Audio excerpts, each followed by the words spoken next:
क्यों बोझ लगने लग जाते हैं वो कंधे जिन पर बैठकर कभी मेले देखने जाया करते थे।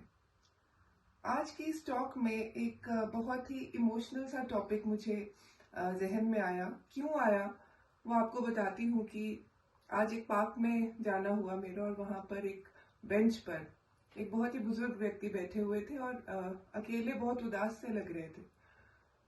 ऐसे ही मन किया, जाकर मैंने उनसे पूछा कि वो कहाँ से हैं और यहाँ पर क्या कर रहे हैं।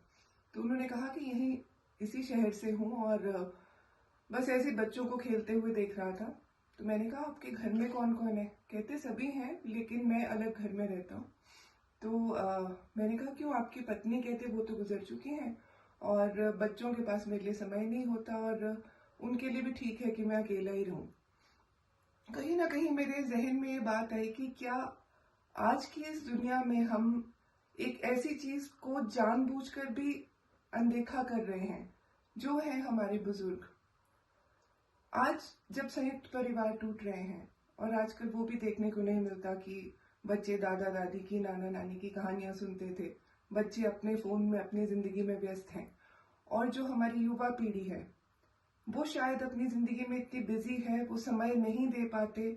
समय ना दे पाना अलग बात है, लेकिन सम्मान कहीं ना कहीं वो तो नहीं कम हो रहा। एक दूसरा वाक्य कि मैं एक बार एक वृद्धाश्रम में एक मुझे महिला मिली थी। उन्होंने बताया था कि जब तक उन्होंने अपनी जमीन जायदाद बच्चों के नाम नहीं की थी, वो बहुत सम्मान करते थे उनका, उन्हें प्यार से रखते थे और इसी खुशी में उन्होंने अपना सब कुछ उनके नाम कर दिया और उसके बाद उन्हें वृद्धाश्रम भेज दिया गया। ये कहीं ना कहीं मुझे बहुत बुरा लगा इस बात का, क्योंकि उनके सभी बच्चे बहुत ही संपन्न हैं, वो ध्यान रख सकते हैं अपनी माता का, लेकिन उन्होंने ऐसा ना किया। शायद कोई मजबूरी हो, लेकिन हम जब छोटे थे, जब युवा पीढ़ी छोटी थी, तो उनकी छोटी छोटी शौक या बड़े बड़े शौक पूरे करने के लिए भी माता पिता कितना उसे अपनी जरूरत समझ लेते थे, अपने बजट को ऊपर नीचा करके भी उनकी वो शौक पूरे करते थे।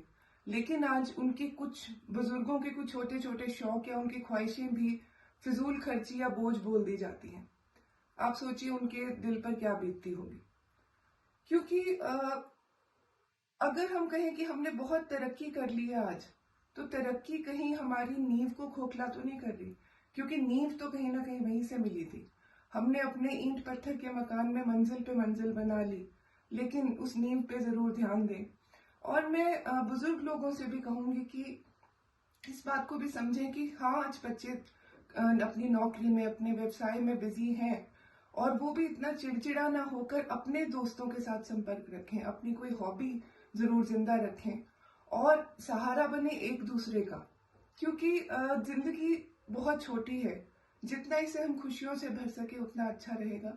एक बार फिर मेरा विनम्र निवेदन है हम सब से कि आज जो उनका है वो कल हमारा होगा। हमारे बच्चे भी हमें देख रहे हैं, हम अपने बड़ों का कितना सम्मान करते हैं। उससे एक बात याद आई कि एक बार एक बच्चा अपने पिता को देखता है कि वो अपने अपने पिता के लिए एक अलग से चारपाई ला रहे थे, कि वो बहुत ज्यादा परेशान करते हैं, खांसते हैं, रात को उठ जाते हैं, उन्हें ना बाहर के कमरे में इस चारपाई पे रखेंगे। तो बेटा कहता पापा एक और भी ले लेते। तो कहते क्यों? कहते कल आपके लिए भी तो फिर चारपाई बाद में क्या लेनी, अभी ले लेता हूँ ना, जब मैं बड़ा हूंगा आप उस चारपाई पे चले जाइए। तो बच्चों के लिए एग्जाम्पल हम खुद सेट कर रहे हैं। और दो पंक्तियां कहूंगी कि जब से हम बुजुर्गों का सम्मान कम करने लगे, दामन में दुआएं कम और दवाएं ज्यादा भरने लगे। और इसी के आगे थोड़ी दो पंक्तियां और, कि फल दे ना सही छांव तो देगा, वो जो बूढ़ा वृक्ष है उसे आंगन में रहने दो। धन्यवाद।